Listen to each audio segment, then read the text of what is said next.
என் நெஞ்சில் குடியிருக்கும்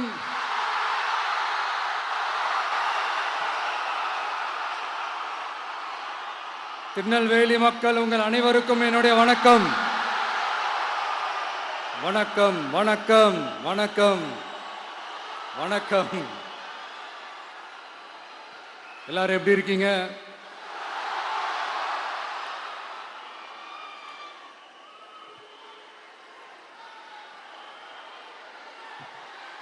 உங்க மகன், உங்க அண்ணன், உங்க தம்பி, உங்க தோழன், உங்க நண்பன், உங்க விஜய் உங்களை தேடி வந்திருக்கிறேன். இந்நேரம்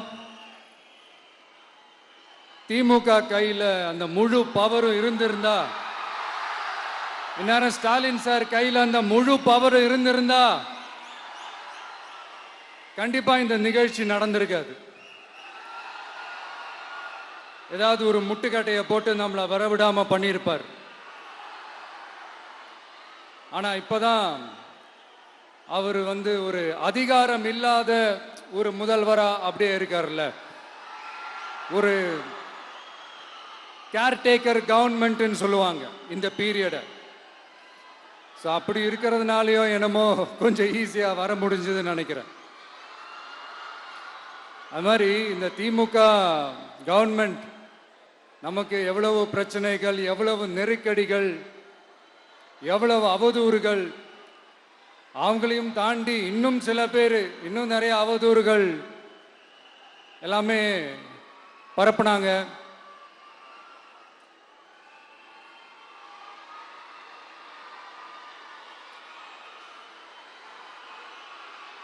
இந்த திமுக கூட்டணிக்கும் பாஜக கூட்டணியுமே இவங்க ரெண்டு பேருமே வெளியில வேணா தனித்தனியா இருப்பாங்க, ஆனா உள்ளுக்குள்ள இவங்க ரெண்டு பேருமே ஒண்ணுதான். இவங்க ரெண்டு பேருக்குமே ஒரே நோக்கம்தான். அது என்ன நோக்கம் தெரியுமா? உங்களுக்காக நல்லது செய்ய, உங்களுக்காக உழைக்க, உங்களோட கூடவே நிக்க இந்த விஜய் வந்துடக்கூடாது. அதுதான் அவங்களுடைய அந்த நோக்கமே.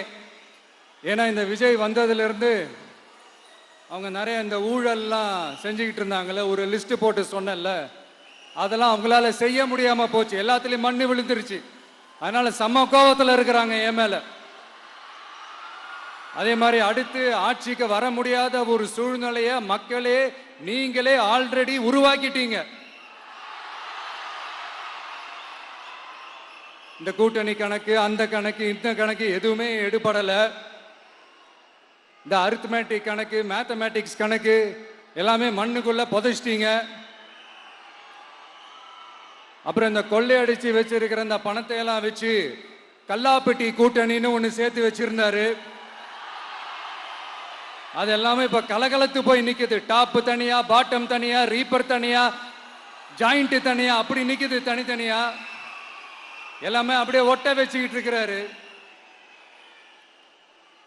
கூட்டணி கட்சிக்காரங்களே ஒருத்தருக்கு ஒருத்தர் ஓட்டு போட்டுக்க மாட்டாங்க போல் இருக்கு. அப்படி இருக்கு நிலைமை இந்த திமுக கூட்டணியில.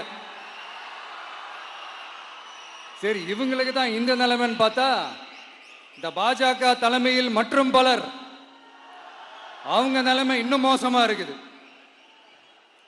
அதனால மக்களே, இந்த திமுகவோட நேரடி கூட்டணிக்கும் மறைமுக கூட்டணிக்கும் நம்ம மேல காண்டு.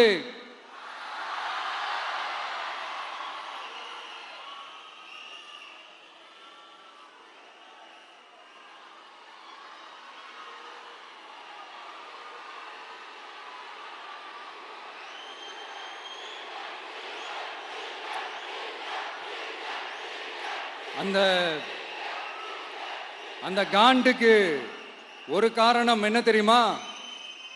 அவங்க வீட்லயே, அவங்க குடும்பத்திலேயே விசில் சத்தம் பலமா கேக்குதான்.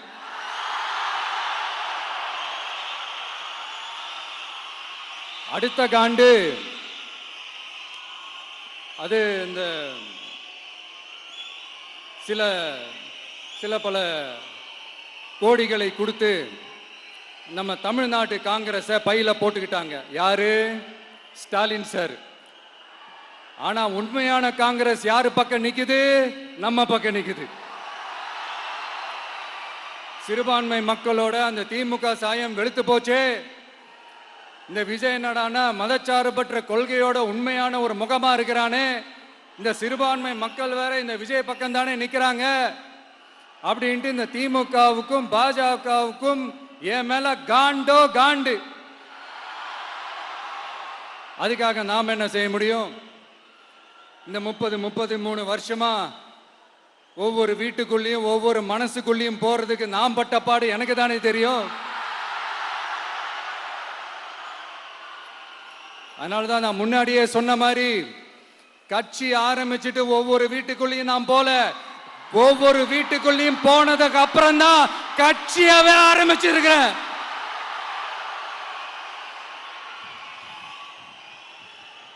இது இந்த அரசியல் இரசியல் எல்லாத்தையும் தாண்டி இருக்கிற ஒரு உறவு.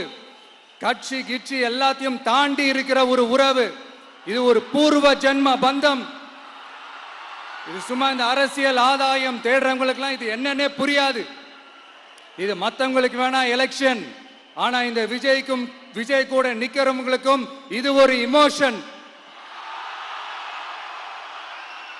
நான் சந்தோஷப்பட்டா மக்கள் சந்தோஷப்படுறாங்க, மக்கள் சந்தோஷப்பட்டா நான் சந்தோஷப்படுறேன். எனக்கு ஒண்ணுனா மக்களுக்கும், மக்களுக்கு ஒண்ணுனா எனக்கும். கண்ணு கலங்கும். எவ்வளவு அவதூறுகள்.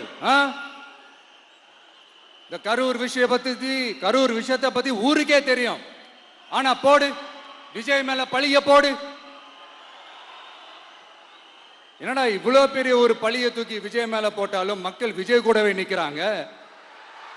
இது என்னடா அதிசயமா இருக்குது அப்படின்ட்டு அது ட்ரை பண்ணி பார்த்தாங்க. அது மக்கள் கிட்ட எடுபடல. சரி, அடுத்து வேற என்ன பண்ணலாம்? முடக்கு. ஜனநாயகனா முடக்கு. படத்தை முடக்குனா கொஞ்சம் பையன் கொஞ்சம் டிஸ்டர்ப் ஆயிடுவான். அதனால படத்தை முடக்கு. இது யாரு முடக்குனாங்கன்றது உங்களுக்கே தெரியும். அது நான் சொல்ல வேண்டிய அவசியம் உங்களுக்கு இல்லை.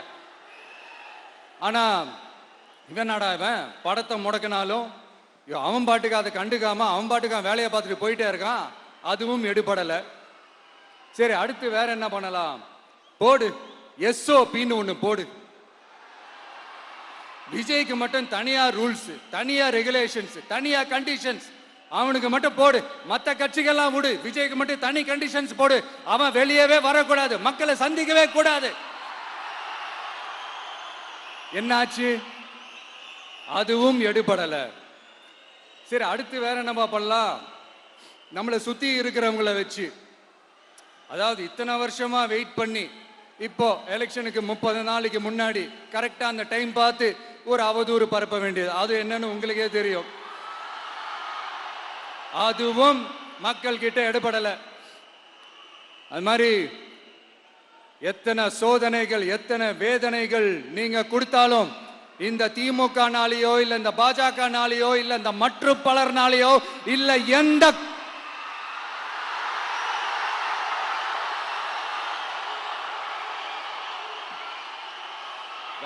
வேற யாராலையும் என்ன மக்கள் கிட்ட இருந்து பிரிக்க முடியாதுன்னு சொல்ல வந்த. அதைத்தான் சொல்ல வந்த. ஒவ்வொரு வீட்டில் இருக்கிற ஒவ்வொரு விஜயும் இருக்கிற வரைக்கும் என்ன மக்கள் கிட்ட இருந்து பிரிக்கவே முடியாது. இப்படி இந்த சொந்த பந்தம் இவ்வளவு ஸ்ட்ராங்கா இருக்கிறதுனாலதான் நான் முன்னாடியே சொன்ன 234 தொகுதியிலையும் இந்த விஜய் தான் வேட்பாளர். அப்படின்னு தான் அதை நான் செஞ்சிருக்கிறேன். ஏன்னா நம்மளுடைய வேட்பாளர்கள் யாரும் டாட்டாவோ பிர்லாவோ அம்பானியோ அதானியோ கிடையாது. நம்ம வீட்டில் இருக்கிறவர், நம்ம குடும்பத்தில் இருக்கிற ஒருத்தரை தான் நான் வேட்பாளராக செலக்ட் பண்ணியிருக்கிறேன். அப்படி செலக்ட் பண்ணி தான் உங்ககிட்ட நான் ஒப்படைச்சிருக்கிறேன். அதனால அந்த வேட்பாளர் வேற, இந்த விஜய் வேற அப்படின்னு நினைச்சிடாதீங்க. இந்த விஜய் தான் வேட்பாளர், அந்த வேட்பாளர் தான் விஜய்.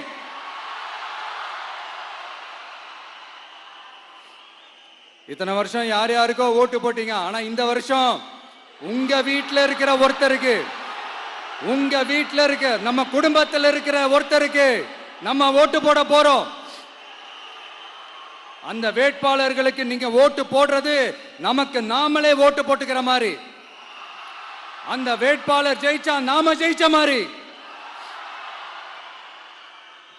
இப்படிப்பட்ட ஒரு எமோஷனலான ஒரு எலெக்ஷனை தமிழ்நாடு இல்ல, இந்தியாவே பார்த்திருக்காது. இது நீங்க எவ்ரி 5 இயர்ஸ் வர ஒரு எலெக்ஷன் மாதிரி இதை நினைச்சிடாதீங்க. இது வேற, இது ஒரு அதிசய எலெக்ஷன். 50 வருஷத்துக்கு ஒரு வாட்டி நடக்கிற ஒரு எலெக்ஷன் மாதிரி. அதனால அந்த சான்ஸை மிஸ் பண்ணிடாதீங்க மக்களே. ஒரு காமராஜர் தானா, ஒரு அண்ணா தானா, ஒரு எம்ஜிஆர் தானா நம்ம தமிழ்நாட்டுக்கு? அவங்கள மாதிரி வேற யாருமே வந்துட மாட்டாங்களா அப்படின்னு நீங்க ஏங்கினது எனக்கு தெரியும். அத மனசுல வச்சுக்கிட்டு தான் நம்ம டிவிக்கே வந்திருக்கிறோம். நம்ம டிவிக்கு யார் யார் மாதிரி எல்லாம் உழைக்கும்னு சொல்லவா? ஐயா முத்துராமலிங்க தேவர் மாதிரி, ஐயா வீரன் சுந்தரலிங்கம் மாதிரி, ஐயா வாவுசி மாதிரி, ஐயா அழகு முத்துக்கோன் மாதிரி, ஐயா கட்டமமன் மாதிரி, ஐயா ஒண்டி வீரன் மாதிரி, ஐயா குரூஸ் பெர்னாண்டஸ் மாதிரி மாதிரி ஒட்டுமொத்த தமிழ்நாட்டு மண்ணுக்கும் உழைக்கும், உழைச்சிக்கிட்டே இருக்கும். இந்த எலெக்ஷன்ல நம்ம டிவிக்கு ஆட்சி அமைஞ்சா அதென்ன அமைஞ்சா அமைக்கிறோம். எப்படி அமைக்கிறோம்? நம்ம டிவிக்கு ஆட்சி அமைஞ்ச உடனே பெண்கள், இளைஞர்கள் எல்லாருமே நல்லா இருப்போம், நல்லா இருப்போம், நல்லா இருப்போம். விவசாயிகள், மீனவர்கள், உழைக்கிற மக்கள் எல்லாருமே நல்லா இருப்போம், நல்லா இருப்போம், நல்லா இருப்போம். இன்னும் பல வருஷத்துக்கு நம்மளுடைய குடும்பங்கள், நம்மளுடைய சந்ததிகள், நம்மளுடைய தலைமுறைகள் எல்லாருமே நல்லா இருப்போம், நல்லா இருப்போம், நல்லா இருப்போம். அதனாலதான் மீண்டும் மீண்டும் சொல்றேன், வேற யாருக்காவது ஓட்டு போட்டு உங்க ஓட்டை வேஸ்ட் பண்ணிடாதீங்க. அதனாலதான் பார்த்து பார்த்து உங்களுக்கான வாக்குறுதிகளை நாம அதை அறிவிச்சிட்டு இருக்கிறோம். சொல்லாதத, செய்ய முடியாததெல்லாம் சொல்லவே மாட்டோம். அதுல ரொம்ப உறுதியா இருக்கிறோம். சொல்லாததை செய்வோம், அது வேற விஷயம். ஆனா செய்யறத மட்டும் தான் சொல்லுவோம். யங்ஸ்டர்ஸ், விவசாயிகள், மீனவர்கள், இந்த மாதிரி பல திட்டங்கள் இருக்கு. எல்லாத்தையுமே நிறைவேற்றுவோம். இந்த விஜய் அதை சாத்தியமாக்கி காட்டுவான். இதை நான் ஏன் இவ்வளவு ஸ்ட்ராங்கா சொல்றேன் அப்படின்னா, மக்கள் பணத்திலிருந்து ஒரு பைசா கூட தொட வேண்டிய அவசியமே எனக்கு இல்லை. உங்களுக்கு புரியுதுங்களா? உங்களுக்கு மக்களுக்கு தப்பே நடக்காது, தப்பே நடக்க விட மாட்டேன். இப்ப நான் சொன்னல, மக்கள் காசுல இருந்து ஒரு பைசா கூட தொட மாட்டேன்னு. அத இப்ப ஆண்டுகிட்டு இருக்கிறவங்க, இதுக்கு முன்னாடி ஆண்டவங்க தில்லா சொல்ல முடியுமா? என்னை எதிர்த்துட்டு இருக்கிறவங்களால தில்லா, கட்ஸா, கெத்தா இத சொல்ல முடியுமா? நீங்க ஒழுங்கா ஆட்சி நடத்திருந்தா பெண்கள் பாதுகாப்பு ஏன் இவ்வளவு மோசமா இருக்குது? இளைஞர்களுக்கு ஏன் வேலை வாய்ப்பு இல்லாம போச்சு? போதைப் பொருள் கலாச்சாரம் ஏன் அதிகமா இருக்கு? சட்டம் ஒழுங்கு ஏன் சரியா இல்ல? வன்முறை ஏன் தலைவரிச்சு ஆறுது? இதுக்கு உங்களால பதில் சொல்ல முடியுமா ஸ்டாலின் சார்? பதில் சொல்ல தகுதி இருக்கான்னு தான் கேட்டிருக்கணும். ஆனா கொஞ்சம் நாகரிகம் கருதி அப்படி வேணான்னு பாக்குறேன். 2-2.5 வயசு குழந்தைய துள்ள துடிக்க உங்க திமுக நிர்வாகி ஒருத்தன் கொன்னான, அதுக்கு என்ன பதில் சொல்ல போறீங்க? விளாத்திக்குளம் பக்கத்துல +2 படிக்கிற ஒரு பொண்ணு டாய்லெட் வசதி சரியா இல்லாம ஒரு அவசரத்துக்கு காட்டு பக்கம் போய் ஒதுங்கினாங்களே, என்னாச்சு? இந்த உலகத்தை விட்டே போயிட்டாங்க. அதுக்கு என்ன பதில் சொல்ல போறீங்க? இந்த பிள்ளைங்களை உங்களால திருப்பி கொடுக்க முடியுமா சார்? 5 வருஷமா போலீஸ் டிபார்ட்மெண்ட் கையில வச்சுக்கிட்டு என்ன சார் பண்ணீங்க? பொம்மைகள் மாதிரி வச்சு விளையாடிட்டு இருந்தீங்களா? ஒரு மனசாட்சின்றது வேணாம். நாங்குநேரி பிரச்சனையை பத்தி பேசினா அது போதையில நடந்துச்சான், போதை பொருட்கள்னால அது நடந்துச்சான். பெரிய கண்டுபிடிப்பு எங்களுக்கு தெரியாது பாரு, அது எங்களுக்கும் தெரியும் உங்களுக்கும் தெரியும். கேள்வி அது இல்ல, அதை ஏன் தடுக்கலன்றதுதான் எங்களுடைய கேள்வி. இது மட்டுமா? மணலை திருடுறாங்க, மண்ணை திருடுறாங்க, மலைகளை முழுங்குறாங்க, சட்டவிரோதமா கல்குவாரி நடத்துறாங்க, மணல் மாஃபியா அது ஒரு பக்கம் நடந்துகிட்டு போகுது, இன்னொரு பக்கம் மினிஸ்டர்ஸ் கொள்ளையடிக்கிறாங்க, இன்னொரு பக்கம் குடும்பமா சேர்ந்து கொள்ளையடிக்கிறாங்க. டாஸ்மாக்ல ஊழல், நகராட்சி துறையில ஊழல், இப்படி ஊழல் ஊழல், ஆட்சி முழுக்க ஊழல் ஊழல்லே ஊறி போய் நாரி போய் கிடக்குது. எந்த மூஞ்ச வச்சுக்கிட்டு சார் வந்து ஓட்ட கேட்பீங்க?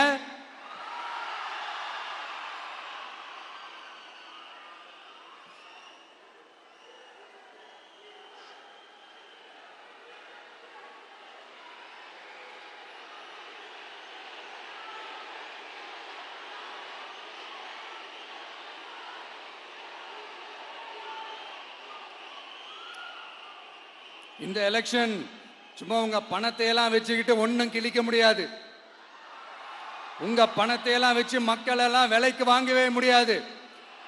இது ஒரு மாற்றத்திற்கான ஒரு எலெக்ஷன்.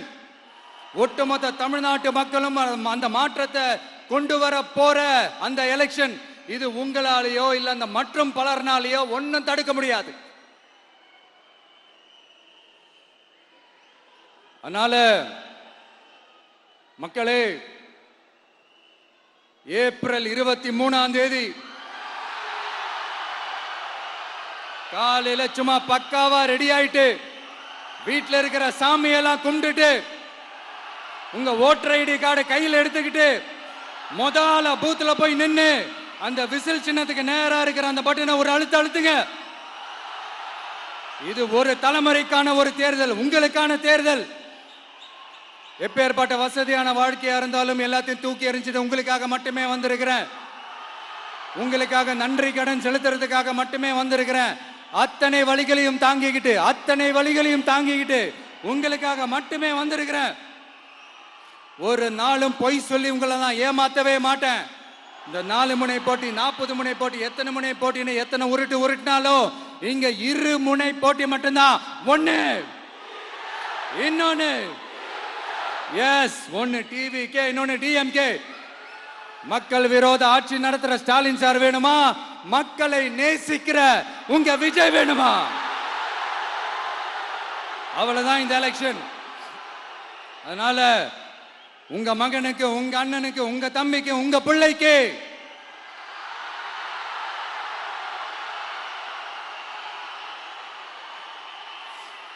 ஒரே ஒரு வாய்ப்பு கொடுங்க.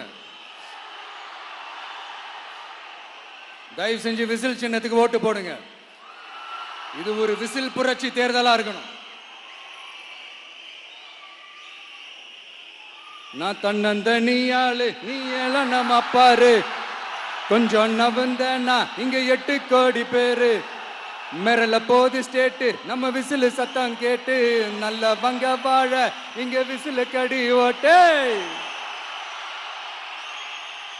கடைசி நம்பிக்கை மக்களை தேடி வருது, அதை இறுக்கி பிடிச்சு ஒரு வரலாறு எழுது.